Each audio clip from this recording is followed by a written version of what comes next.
Good morning class. Today's topic is company analysis, जिसे हम पढ़ेंगे सिक्योरिटी एनालिसिस के अंडर में।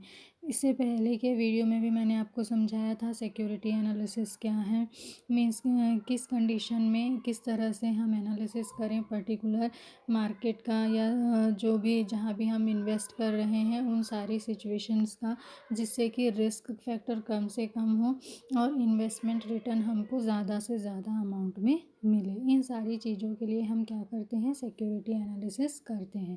इसके अकॉर्डिंग एनालिसिस की 3 कंडीशन के बारे में मैंने बताया था, फंडामेंटल एनालिसिस, टेक्निकल एनालिसिस और एफिशिएंट मार्केट थ्योरी। उसमें से सबसे पहले हमने समझा था फंडामेंटल एनालिसिस।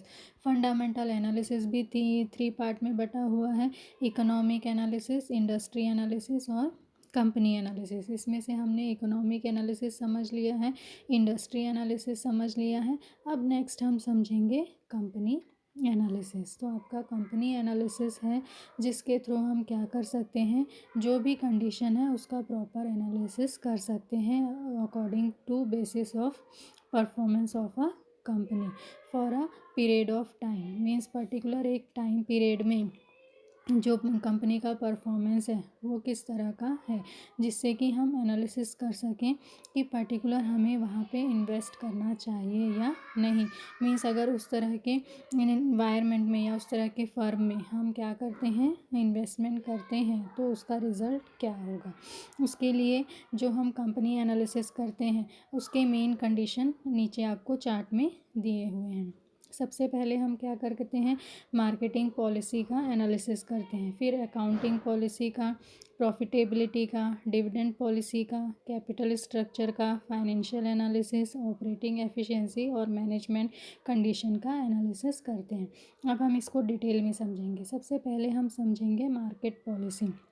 मीन्स जिस फर्म में हम क्या कर रहे हैं, इन्वेस्टमेंट के बारे में सोच रहे हैं, उसके बारे में पूरी मार्केटिंग कंडीशन को समझना। मीन्स फ्यूचर अर्निंग उनकी क्या होगी, फिर उसकी क्वालिटी और क्वांटिटी वाइज कंडीशन क्या है, मार्केट में उनकी डिमांड और सप्लाई की कंडीशन क्या है, कंपटीशन पोजीशन क्या है और कंपटीशन को टोटली वो किस तरह से फेस करती है। इन सारे एरियाज़ को हम क्या करते हैं, मेन ध्यान में रखकर मार्केटिंग पॉलिसी का एनालिसिस करते हैं, जिससे कि हमको कंफर्म होता है कि जो कंपनी की कंडीशन है वो किस तरह की है, मीन्स उसमें स्टेबिलिटी है या नहीं।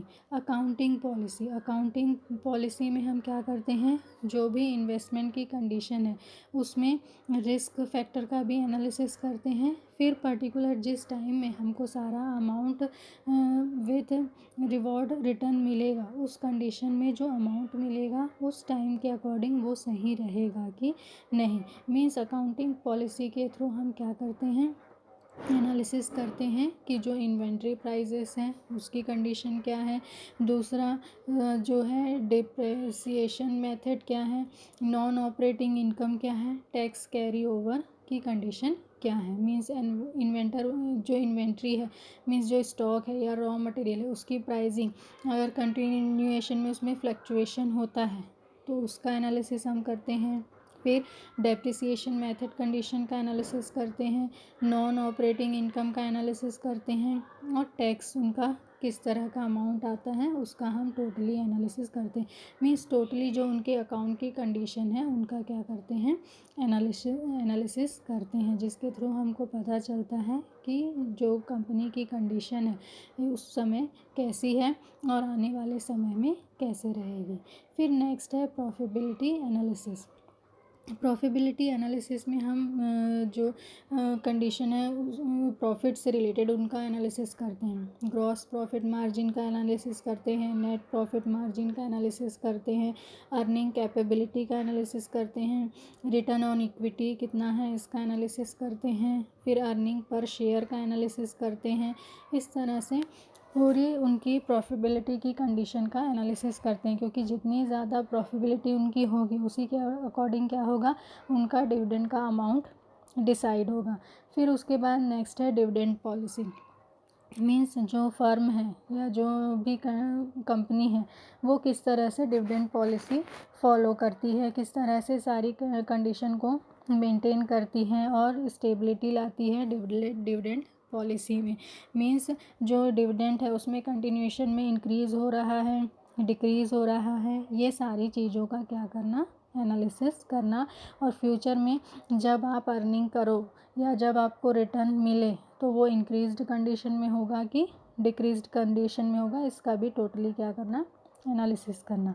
फिर नेक्स्ट है कैपिटल स्ट्रक्चर, मीन्स कंपनी के कैपिटल स्ट्रक्चर का टोटल एनालिसिस करना कि कितने इक्विटी शेयर हैं, कितने प्रेफरेंस शेयर हैं, बॉन्ड या डिबेंचर किस तरह से हैं, फाइनेंसिंग कंडीशन उनकी क्या है, और उसके अकॉर्डिंग उनको इन्वेस्टमेंट कितने अमाउंट में मिल रहा है, और पर्टिकुलर उस इन्वेस्टमेंट को वो किस तरह से कैरी कर रहे हैं, ये सारी चीज़ों का टोटली क्या करना, एनालिसिस करना। नेक्स्ट है फाइनेंशियल एनालिसिस। फाइनेंशियल एनालिसिस में आप क्या करते हैं, टोटली दो कंडीशन में इनका एनालिसिस करते हैं। एक होता है मटेरियल यूज्ड, दूसरा होता है मोड ऑपरेंडिंग ऑफ एनालिसिस। मीन्स सबसे पहले तो हम मटेरियल एनालिसिस करते हैं। Material used means external analysis होता है और इसका इंटरनल एनालिसिस होता है। एक्सटर्नल एनालिसिस किसके थ्रू होता है, investor, credit rating agency, government agency, stock broker, equity analysis, इन सब के थ्रू हम क्या करते हैं, एनालिसिस करते हैं किसका, कंपनी का। इसको हम टोटली क्या बोलते हैं, एक्सटर्नल एनालिसिस कहते हैं, क्योंकि ये एनालिसिस कंपनी के लोग नहीं कर रहे हैं, कंपनी के बाहर जो लोग हैं वो उनको प्रॉपर रेटिंग कर रहे हैं, गवर्नमेंट के रेगुलेशन और रिक्वायरमेंट और भी दूसरी कंडीशन को जो कंपनी है वो किस तरह से फुलफ़िल कर पा रही है और फिर मार्केट में किस तरह से टिकी हुई है और उसकी कंडीशन उसके अकॉर्डिंग किस तरह से है। इसका एनालिसिस हम किसके थ्रू करते हैं, एक्सटर्नल एनालिसिस के थ्रू करते हैं। सेकंड होता है internal analysis. Internal analysis basis होता है जनरली जो बुक ऑफ अकाउंट हम बनाते हैं उनको कंटिन्यूशन में चेक करना। ये सब किसके थ्रू होता है, जो मैनेजमेंट एग्जीक्यूटिव एम्प्लॉयज़ होते हैं हायर लेवल के, उनके थ्रू कंटिन्यूएशन में इसको क्या किया जाता है, एनालिसिस किया जाता है, जिससे कि उनकी कंपनी की कंडीशन सही तरीके से बनी रह सके और उन्हें किसी भी तरह की प्रॉब्लम ना आए, और कुछ प्रॉब्लम आए भी तो वो उसको आसानी से वहीं पे क्या कर सकें, कंट्रोल कर सकें। तो ये किसके बेसिस पे होता है, इंटरनल एनालिसिस के बेसिस पर। और इसकी भी रिपोर्ट कहाँ पे जाती है, गवर्नमेंट प्लस और दूसरी भी जितनी लिस्ट होती है उसमें ये भी क्या होती है, जो भी एनालिसिस हुआ है उसकी इन्फॉर्मेशन अटैच होती है। तो हमको एक्सटर्नल और इंटरनल दोनों कंडीशन के थ्रू पे जो कंपनी की एग्जैक्ट कंडीशन है उसका एनालिसिस हम आसानी से कर सकते हैं। फिर नेक्स्ट है मॉड्यूस ऑपरेंडी। इसमें दो कंडीशन होता है, जो भी कंडीशन होता है फाइनेंशियल एनालिसिस का, इसमें एक होता है हॉरिजॉन्टल एनालिसिस और दूसरा होता है वर्टिकल एनालिसिस। हॉरिजॉन्टल एनालिसिस में हम क्या करते हैं, करंट ईयर के डेटा को कंपेयर करते हैं स्टैंडर्ड और बेस ईयर से। ठीक है, ये बेस ईयर क्या होता है, 10 ईयर में एक बार हम डिसाइड करते हैं और करंट ईयर का हमेशा इससे क्या करते जाते हैं, कंपेयर करते जाते हैं। या फिर क्या करते हैं, जो भी करंट ईयर है उसका हम कंपैरिजन 2 और मोर ईयर के चेंजेस कंडीशन से करते हैं। तो इस तरह की जो भी चेंजेस का हम एनालिसिस करते हैं उसे हम क्या बोलते हैं, हॉरिजॉन्टल एनालिसिस। इसको हम डायनामिक एनालिसिस भी कहते हैं। नेक्स्ट है आपका vertical analysis. Vertical analysis study in quantitative relationship of the various item. ठीक है, इसमें हम एनालिसिस करते हैं जो अलग अलग तरह के प्रोडक्ट हैं, क्वांटिटेटिव वाइज उनका एनालिसिस करते हैं कि फाइनेंशियल स्टेटमेंट के अकॉर्डिंग पर्टिकुलर जो डेटा है या उसमें जो चेंजेस हो रहे हैं उन रेशियोज़ का डिफरेंस के अकॉर्डिंग हम एनालिसिस करते हैं, कैलकुलेशन करते हैं कि पर्टिकुलर अभी की कंडीशन में उसकी क्या सिचुएशन है और पर्टिकुलर पुराने सिचुएशन में उसकी क्या कंडीशन थी, और दोनों में कंपेयर करके ये एनालिसिस करते हैं कि ये कंडीशन जो है वो कंटिन्यूएशन में सही जा रही है या नहीं। इसको हम स्टैटिक एनालिसिस भी कहते हैं। इसमें जनरली हम क्या करते हैं, जो भी एनालिसिस है, उसमें ये हम समझने की कोशिश करते हैं कि करंट ईयर में जो चेंजेस आए हैं वो पॉजिटिव हैं या नेगेटिव। पॉजिटिव हैं तो उसको कंटिन्यू करने के बारे में सोचते हैं, और नेगेटिव हैं तो किस कंडीशन के कारण नेगेटिव हुए, इनका सारा एनालिसिस हम करते हैं। इनके एनालिसिस के भी अलग अलग मेथड हैं। 3 मेन मेथड है: comparative analysis, common size analysis और रेशियो एनालिसिस। कंपैरेटिव एनालिसिस में हम कंपेयर करते हैं, ठीक है, स्टेटमेंट का, मीन्स किसी भी दो तरह का स्टेटमेंट का। और कॉमन साइज एनालिसिस में हम क्या करते हैं, एक ही तरह के जो भी कॉमन साइज के जो भी फिगर होते हैं उनका फाइनेंशियल स्टेटमेंट में हम क्या करते हैं, एनालिसिस करते हैं और उसको फाइनेंशियल स्टेटमेंट में शो करते हैं। ये जनरली किस बेस पे होता है, परसेंटेज बेस पे होता है। मीन्स टोटल एक आइटम का जो परसेंटेज है और दूसरे आइटम का जो परसेंट है उस बेस पे डिसाइड करते हैं कि कौन सा कंडीशन हमारे लिए ज़्यादा अच्छा है या कौन सा फिगर या कौन सा प्रोडक्ट हमारे लिए ज़्यादा सपोर्टिव है। थर्ड है रेशियो एनालिसिस। रेशियो एनालिसिस में हम क्या करते हैं, कंटिन्यूशन में जैसे प्रॉफिट और सेल्स के बीच का रेशियो निकालते हैं, या परचेस और प्रॉफिट के बीच का रेशियो निकालते हैं, और भी अलग अलग चीज़ों के बीच का रेशियो एनालिसिस करते हैं। और इसमें भी करंट ईयर और प्रीवियस ईयर के अकॉर्डिंग एनालिसिस करके ये पता करते हैं कि करंट सिचुएशन के रेशियो और प्रीवियस ईयर के रेशियो में क्या डिफरेंस है। तो ये क्या है, अलग अलग एनालिसिस हैं किसमें, फाइनेंशियल कंडीशन में। इसके थ्रू हम आसानी से पता कर सकते हैं कि कंपनी की फाइनेंशियल कंडीशन कितनी सपोर्टिव है और कंटिन्यूएशन में ये फाइनेंशियल जो कंडीशन है वो ग्रोथ करेगी या डाउन होगी, और उसके बेस पे हम डिसाइड कर सकते हैं कि पर्टिकुलर हमें उसमें इन्वेस्ट करना है या नहीं करना है। नेक्स्ट है operating efficiency. Operating efficiency means जो भी ऑर्गेनाइजेशन है या फर्म है उसकी ऑपरेटिंग एफिशिएंसी कैसी है। मीन्स जो भी नई कंडीशन आती है उसको वो किस तरह से मैनेज करती है, चेंजेस के लिए किस तरह से तैयार रहती है। और इसका मेन जो दो कंडीशन होता है वो होता है प्रॉफिट मार्जिन रेट और एसेट्स टर्नओवर। ये दोनों कंडीशन को वो किस तरह से मैनेज करती है और किस तरह के कंपनी के प्रॉफिटेबिलिटी को कंटिन्यूएशन में ग्रोथ में लाती है, जिससे कि डिविडेंड का अमाउंट भी कंटिन्यूएशन में क्या होता है, इंक्रीज़ होता है, और जो इन्वेस्टर है उसको किसी तरह का कोई नुकसान नहीं होता। नेक्स्ट है आपका मैनेजमेंट। मीन्स कंपनी के लिए अलग अलग कंडीशन होती है और उसी में ही लास्ट कंडीशन है आपकी मैनेजमेंट। मैनेजमेंट के थ्रू कंपनी की कैपेबिलिटी का या एफिशिएंसी का हम सही क्या करते हैं, वैल्यूएशन करते हैं। मीन्स जो मैनेजमेंट का फंक्शन है जैसे कि planning, organising, directing, controlling, coordinating, ये एक्टिविटी टोटली डिसाइड करती है कि जो भी कंडीशन है वहाँ पे किस तरह की है, और उसके थ्रू हम ये जो नीचे पॉइंट दिए हैं उनका हम आसानी से एनालिसिस कर सकते हैं। जैसे कि इंटेलिजेंस का, इनिशिएटिव का, एनर्जी और ड्राइव का, इमोशनल मैच्योरिटी का, परसुइंग का, कम्युनिकेटिव स्किल का, सेल्फ एश्योरेंस का, परसेप्शन का, क्रिएटिविटी का और सोशल पार्टिसिपेशन का एनालिसिस हम कर सकते हैं। इसके थ्रू हमको एनालिसिस हो जाता है कि वहाँ के मैनेजमेंट का वर्क जो है या उनका जो जजमेंट है या डिसीजन पावर है वो किस तरह का है, उनकी एबिलिटी कैसी है और वो किस तरह से अपने आप को स्टेबल कर सकती है। इसके थ्रू हमको आसानी से पता चल जाता है मैनेजमेंट की एबिलिटी का। For example ability of maintaining the competitiveness, means competitive वो कैसे फेस करती है। फिर उसके बाद जो कंडीशन है दूसरा, जैसे maintaining profit margin by controlling cost, means cost को भी कंट्रोलिंग करना है और प्रॉफिट मार्जिन को भी क्या करना है, मेंटेन करना है। तो ये सारी चीज़ें टोटली किस पे डिपेंड करती हैं, मैनेजमेंट पे, कि किस तरह से वो एम्प्लॉय को, यूनियन को किस तरह से कंट्रोल करता है और पर्टिकुलर जो भी उनका टर्नओवर है उसको कैसे अचीव करता है।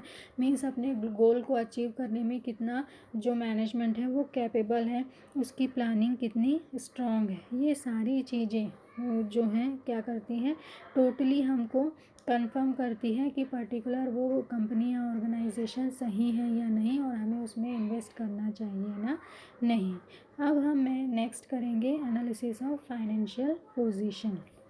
हमने 3 कंडीशन को समझा, किसके अकॉर्डिंग? फंडामेंटल कंडीशन के अकॉर्डिंग।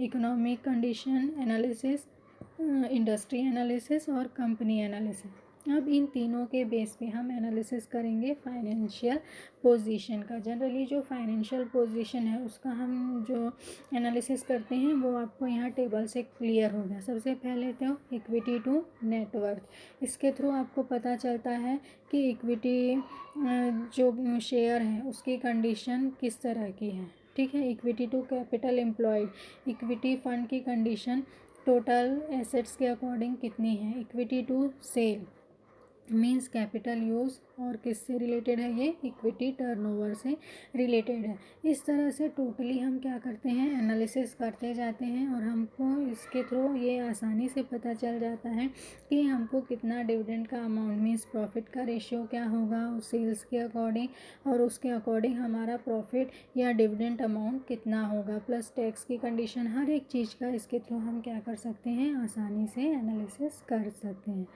नेक्स्ट है tip for selecting a growth share, means कोई भी शेयर ग्रोथ कर रहा है इसके सिलेक्शन के लिए क्या क्या चीज़ों पे हमको फोकस करना पड़ता है। सबसे पहले तो सेल्स, प्रॉफिट एंड अर्निंग पे फोकस करना पड़ता है। मीन्स कोई भी कंपनी है, ऑर्गेनाइजेशन है, इंडस्ट्री है, उसका सेल्स का कंडीशन कैसा है, प्रॉफिट कैसा है, अर्निंग का कंडीशन कैसा है।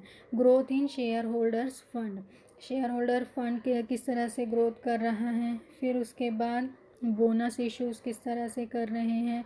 फिर high ratio of earning to equity, means equity share में जो अर्निंग है वो किस लेवल पे है, हाई लेवल पे है, रिटर्न उसके हाई लेवल पे मिल रहे हैं। फिर उसके बाद प्रोडक्ट डेवलपमेंट कैसा हो रहा है। फिर advantages over the competitors, means competitor के कंपैरिजन में उनका वर्क किस तरह से ग्रोथ कर रहा है। डिविडेंड कवरेज वो किस तरह से करते हैं, हाई लेवल पे, मिडिल लेवल पे कि कंटिन्यूशन में उसी लेवल पे।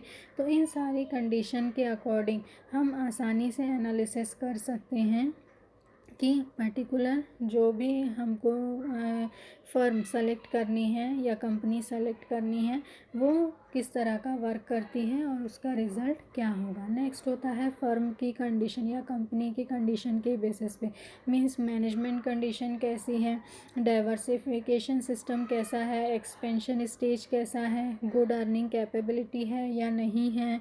ये सारी चीज़ों का हम क्या करते हैं, एनालिसिस करते हैं। हाई ऑपरेटिंग एफिशिएंसी का एनालिसिस करते हैं। इनोवेशन की कंडीशन, रिसर्च डेवलपमेंट में वो किस तरह का वर्क करती है, टेक्निकल उनका डेवलपमेंट कैसे हैं और किस तरह चेंजेस के अकॉर्डिंग वो अपने आप को चेंज करती है और मार्केट में कंटिन्यूएशन में बने रहने के लिए क्या क्या कंडीशन अराइज करती हैं। तो ये सारी चीज़ों का हम एनालिसिस करके आसानी से हम समझ सकते हैं कि पर्टिकुलर उस कंपनी में हमें क्या करना चाहिए, इन्वेस्टमेंट करना चाहिए या नहीं। उसके बाद हम मेजर करते हैं किसको, अर्निंग को। मेजर करने की कंडीशन अलग अलग होती हैं। किसी भी फर्म की या कंपनी की मेजरिंग की कंडीशन क्या होती है, अलग अलग होती है अकॉर्डिंग टू प्रोडक्ट। हर किसी का क्या होता है, जो अकाउंट सिस्टम होता है या मेजरमेंट की कंडीशन होती है टोटली क्या होती है, अलग अलग होती है। तो सबसे पहले इसमें होता है फाइनेंशियल स्टेटमेंट। फाइनेंशियल स्टेटमेंट वो चीज़ होती है जो हर कंपनी जनरली क्या करती है, क्रिएट करती है। इसमें स्टेटमेंट होता है इनकम का और रिटेन अर्निंग का। मीन्स इसमें हम बैलेंस शीट बनाते हैं, प्रॉफिट एंड लॉस अकाउंट बनाते हैं, जनरल एंट्रीज करते हैं, अकाउंट बनाते हैं, हर एक चीज़ को मेंटेन करते हैं और उसके थ्रू हमको एनालिसिस होता है कि पर्टिकुलर जो भी प्रॉफिट है अमाउंट वो कितना है या लॉस में है तो किस तरह का है। मीन्स आप फाइनेंशियल स्टेटमेंट दे के किसी भी कंपनी की एक्चुअल कंडीशन को आसानी से समझ सकते हो। सेकंड है income statement format. Income state format generally ये भी किसको प्रेजेंट करता है, स्टेटमेंट ऑफ इनकम। मीन्स जो भी अर्निंग हो रही है वो अपने स्टेटमेंट में उसको दिखाते जाता है। और उसके थ्रू मीन्स ये भी एक तरह का बैलेंस शीट जैसे ही होता है, जिसके थ्रू आप आसानी से एनालिसिस कर सकते हो कि कंपनी के अर्निंग के सोर्सेस क्या क्या हैं और कितने उसके अर्निंग की कंडीशन है, और उसके अकॉर्डिंग उसके क्या क्या लाइबिलिटीज़ हैं, और उसके भी वो किस तरह से सही तरीके से बैलेंस कर पा रहा है या नहीं, और उसके अकॉर्डिंग उसकी जो प्रॉफिटेबिलिटी कंडीशन है वो कैसी है, इसका एनालिसिस हम इनकम स्टेटमेंट फॉर्मेट के थ्रू भी कर सकते हैं। नेक्स्ट होता है कैश फ्लो। कैश फ्लो के थ्रू भी हम आसानी से चेक कर सकते हैं कि पर्टिकुलर जो कंपनी की कंडीशन है वो कितनी सपोर्टिव है। कैश फ्लो में जनरली क्या होता है, यूजेस ऑफ फंड और सोर्स ऑफ फंड, ये दोनों का एनालिसिस हम करते हैं। सोर्स ऑफ फंड ज़्यादा है, यूज़ ऑफ फंड उससे कम है, मीन्स प्रॉफिट की कंडीशन है। मीन्स जो कंपनी है उसकी वर्किंग कैपिटल जो है वो कंटिन्यूएशन में क्या हो रही है, बनी हुई है। और जब वर्किंग का कैपिटल की कंडीशन स्ट्रांग होती है, मीन्स उस कंपनी की प्रॉफिटेबिलिटी कंडीशन भी क्या होगी, स्ट्रांग होगी, और वो एक लंबे समय तक क्या करेगी, रन करेगी। और ये टोटली किससे एनालिसिस हम कर सकते हैं, वर्किंग कैपिटल के एनालिसिस के थ्रू कर सकते हैं। तो ये हम किसके थ्रू कर सकते हैं, कैश फ्लो स्टेटमेंट के थ्रू। तो ये अलग अलग कंडीशन है जिसके थ्रू हम क्या कर सकते हैं, किसी भी कंपनी की फाइनेंशियल कंडीशन का एनालिसिस कर सकते हैं। फिर उसके बाद नेक्स्ट है factor affecting market price. Market price जो होता है किसका, जो भी आपकी शेयर है या जो भी आप जिसमें आप इन्वेस्ट करना चाहते हैं, चाहे वो बॉन्ड हो, डिबेंचर हो, उसका मार्केट प्राइस टोटली किसको किसको कौन कौन से फैक्टर इफ़ेक्ट करते हैं, कंपनी के फैक्टर, इंडस्ट्रियल फैक्टर और मार्केट सेंटिमेंट्स रहते हैं। वो सारी चीज़ें क्या करती हैं, आपके मार्केट प्राइस को इफ़ेक्ट करती हैं। फॉर एग्ज़ाम्पल जैसे कंपनी का मैंने बताया क्वालिटी ऑफ मैनेजमेंट, फिर उसकी प्रॉफिटेबिलिटी कंडीशन, किस तरह से वो सारी चीज़ों को हैंडल करते हैं, उनका फाइनेंशियल स्टेटमेंट किस तरह का है, फिर उसके बाद कंपनी की डिविडेंड पॉलिसी कैसी है, अवेलेबिलिटी ऑफ पावर क्या है, रिसर्च एंड डेवलपमेंट कंडीशन क्या है, किस तरह का एफर्ट कंपनी लगाती है अपने रिसर्च और डेवलपमेंट में, फिर इंडस्ट्रियल और लेबर रिलेशन किस तरह के हैं। ये सारी चीज़ों का फैक्टर है किसके अकॉर्डिंग, कंपनी के अकॉर्डिंग। इन फैक्टर्स को हम चेक करते हैं। दूसरा फैक्टर होता है इंडस्ट्री से रिलेटेड। इंडस्ट्री से रिलेटेड मीन्स टोटली उसके स्ट्रेंथ और वीकनेस का एनालिसिस करना, अपॉर्चुनिटी कितनी है, थ्रेट्स क्या है, अपॉर्चुनिटीज़ ज़्यादा हैं कि थ्रेट्स उन पे हावी होगी, प्लस टोटल लाइसेंस्ड है कि किस तरह की कंडीशन है, हर एक चीज़ का टोटली क्या करना, एनालिसिस करना, प्लस फ्यूचर में उनकी डिमांड कैसे होगी, ये भी उसका भी पूरा एनालिसिस करना, गवर्नमेंट उनके लिए कितनी सपोर्टिव है, प्राइस कंट्रोल कैसा है। ये सारी फैक्टर हम किसके थ्रू समझ सकते हैं, इंडस्ट्री के थ्रू। और नेक्स्ट होता है market sentiment. Market means market पे जो दूसरी चीज़ों का है वो कितना इफेक्ट मार्केट के अकॉर्डिंग पड़ता है, जैसे कि पॉलिटिकल इन्वायरमेंट का effect, economic climate, government policy जो भी आती है उसका, ग्लोबल इन्वायरमेंट का, टेक्निकल इन्वायरमेंट का, इंडस्ट्रियल सपोर्ट का, वॉर अगर किसी तरह का होता है, या किसी भी तरह का नेचुरल क्लाइमेट में चेंजेस, या आप कह सकते हैं डिज़ास्टर। तो ये सारी चीज़ों का इफ़ेक्ट क्या करता है, आपके सीधे इन्वेस्टमेंट में करता है। तो ये सारी चीज़ों का एनालिसिस हमको करना बहुत ज़रूरी होता है, जिससे कि हमारा इन्वेस्टमेंट क्या हो, ज़्यादा से ज़्यादा बेटर हो। इसी से रिलेटेड गाइडलाइन आपको नीचे दी गई है, गाइडलाइन फॉर बेटर इन्वेस्टमेंट। किसके लिए, इन्वेस्टर के लिए। पहले तो हर तरीके से एनालिसिस करना, कंपनी का एनालिसिस करना, इंडस्ट्री का एनालिसिस करना, इकोनॉमिक कंडीशन का एनालिसिस करना, और उसके अकॉर्डिंग डिसाइड करना जो भी कंडीशन है वो आपके मार्केट के अकॉर्डिंग प्रॉफिटेबिलिटी कंडीशन में आती है कि नहीं आती है। फिर उसके बाद ये ध्यान रखना कि जहाँ से भी आप शेयर खरीद रहे हैं वो क्या हो, कैसी कंपनी हो, एक अच्छी कंपनी हो, मीन्स उसकी रेपुटेशन अच्छी हो, टॉप क्लास का हो, तो आपको किसी तरह का कोई नुकसान उसमें नहीं होगा। इस चीज़ को आपको ध्यान में रखना है।